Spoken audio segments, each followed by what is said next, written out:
هغه فواد خان په نوم باندې چې مال ته یوزر جوړ ک هغه سره زه لاګین شم. ګورئ دا چې کله غواړي منیج ته لاړ شي دا به رائټ کلیک کی او ګو ټو منیج ته به وکړي. صحیح ده. ګوره چې دا اتھارټي لري که نه لري چې ورته ولیکل وایي ته اول د اډمین نه اتھارټي واخلې، اډمین نه به اجازه واخلې، بیا به ته منیج ته لاړ شي. ولې منیج کې ټول زمونږ انسټال هارډویر دی که نه، ټول زمونږ هغه هارډویر چې انسټال وي په منیج کې البته ډیوایس منیجر نو دا غواړي چې هغې کې څه چینجز راولي. اما دا اتھارټي خو ته نه ده ورکړې ځکه دا یو سټینډرډ یوزر دی، اډمین نه دی چې هر ویس ته لاړ شي چینجز راولي. دا وایي چې مثلا ته د دې دریو کې چې هر یو نه اجازه اخلې واخله، لکه دا اډمنسټریټور پاسم دی، نورالله هم دی، سید حضرت صاحب دی، ځکه دا درې واړه شی دي اډمین دي. یعنې د یو کې ته اوس د اډمین پاسورډ دلته انټر کې نو دا به ور انټر شي، که د اډمین پاسورډ دلته ور انټر کې دا پاسورډ ورکوي څوک اډمین که نه اوس اډمین پاسورډ اډمنسټریټور چې دی هغې پاسورډ ورکړی دی او تا له صرف یو سټینډرډ یوزر درکړی دی. پوه شئ. نو که اوس ته په کمپیوټر وینډو کې سیټینګ کې یا هارډویر سیټینګ کې چینجز راولې ته به اول د هغې نه اجازه اخلی بیا به دا کار کوي. پوه شولی.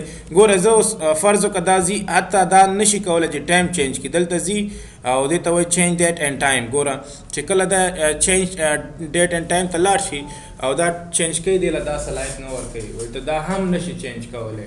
ولې دا هم زمونږ په سا وینډو سیټینګ کې راځي. پوه شئ. فرض وکړه دا ځي کنټرول پینل ته. ګوره کنټرول پینل ته ځي یو پروګرام چې کوي ریموو کوي تاسې دلته کلیک شئ یو دفعه وینډوز آر کنټرول پینل. صحیح.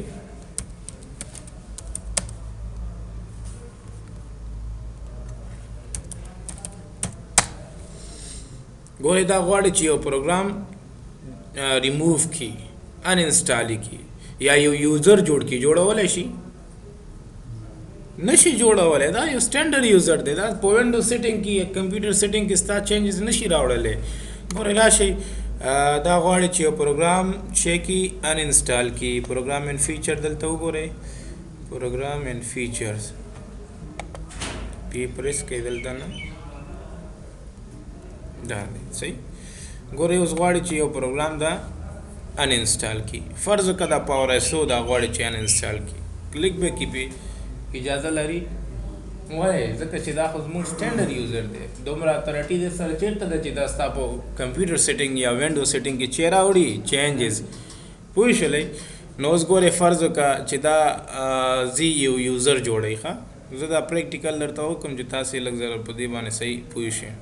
یاره استاد که زه خیال شم زه خبره درته وکړم دا د یوزر اکاونټ جوړول که نه مثلا د اډمنسټریټر اکاونټ او د استاندارډ اکاونټ یاره خپل د څلور موته کړي زه د دې په مین پرپوز باندې نه یم پوه شوی چې د اصل هدف یې نه څه دی او چې دا جوړوي مقصد دلته پاسپورټ یعنې ته خپله ورکوي ولې ورکوي ولې استاندارډ ما جوړوه اډمنسټریټر جوړ کړی دا آی ټي والا که تاسې په دې یونیسیار کې لیدلی اوسي یو سټینډرډ یو آی ټي دی. آی ټي دا دی چې آی ټي تاله داسې یوزر نه درکوي چې ته د هغې کمپیوټر کې چینجز راولې او هغې دا وینډو خرابه کړي، ځکه بار بار انسټالول خو دا هغه لپاره سرګرداني ده که نه چې ته کمپیوټر بار بار خرابوي هغه دله جوړوي، خو هغه د خپل فایدې په خاطر باندې دا کار نه کوي. هغه وایي صاحب زه به دلته سټینډرډ یوزر جوړوم. اوس دا کنټرول پینل کې دا پاور ایسو فرض وکړه هندلته تا دا کمپټیشیا دا مهم پروګرامونه انسټال کړي دي، هغه تعالی دونه صلاحیت خو نه درکوي چې د انسټال کړي دي دفتر له خوا ورته امر شوی دی چې دا به ته انسټال کړي. هغه تعالی دومره ته په کمپیوټر باندې صحیح بلد نه صحیح ده بلد نه او ته راځې مثلا ورته وایي چې مثلا دا وی ایل سی یا دا چې دی دا ختمه ولا خو د هغه لپاره سرګرداني شوله که نو بیا به راځي تعالی جوړوي. هغه خپل د دې سهولت په خاطر باندې تا ته سټینډرډ یوزر درکوي چې ته ونه شي کولی یو شی د کمپیوټر نه ختم کړي. البته په وینډو سیټینګ کې یا کمپیوټر سیټینګ کې د دې چینجز راولي. اډمنسټریټر اکاونټ یې درته لاګین کړی بیا ته فل اتھارټي لري، مکمل صلاحیت لري، هر څه وکړي چینجز راولي. راځه اوس تور دې ما کنډیشن کړی دی زه به دا لږ پاوز سټاپ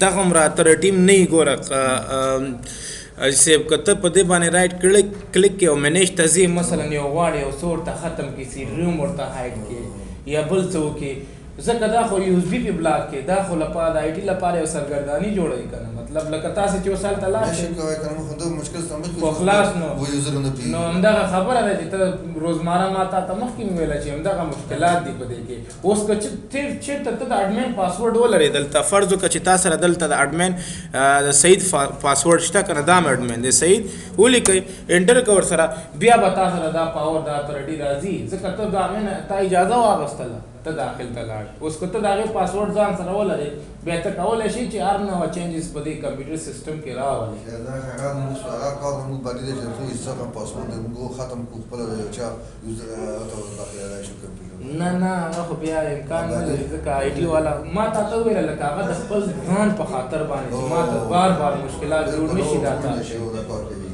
زه لاړم ګوره ډیوایس منیجر ته ورشئ کلیک کا ګوره ولې ما د هغې نه اوس دا اجازه واخیستله اوس زه کولی شم یوزر هم جوړې کړم لوکل یوزر هر څه چینج سي ډروم هم هایډ کړم ځکه ما د هغې هغه نه پاسورډ ځان سره واغسته د هغې نه مې اجازه واغسته داسې معنا ورکوي لکه ته چې اول دلته راځي ځي به ادارې نه به اجازه اخلي دلته به رانه صحیح ده نو دغه مطلب دا دی زه اوس د خان سره لاګین یم خان زما سټنډرډ یوزر دی دا دومره اتورټي نه لري چې دا ستا په وینډو سیټینګ کې یا په هارډویر سیټینګ کې ستا چینجز راولي دا اوس غواړي یو اس بي بلاک کې نشي بلاک کولی ځکه دا خو سټنډرډ دی دا چې کله هغې نه پاسورډ دا نور پروګرامونه دا اوپن کولی شي سمپلی هغه څه کولی شي چې ستا کمپیوټر ته نقصاني نه وي نو آی ټي والا ځکه دا کار کوي بار انسټالیشن بار دغه نه ځان ساتي که نه یو اس بي هم بیا بلاک کوي چې یو اس بي ورا چې کار نه کوي خو دا ټول د آی ټي کارونه دي صحیح ده دا به زه ریکارډ به زه سیف کوم ځان سره لاړ به شم بیا به سټنډرډ یوزر سره لاګین شم صحیح ده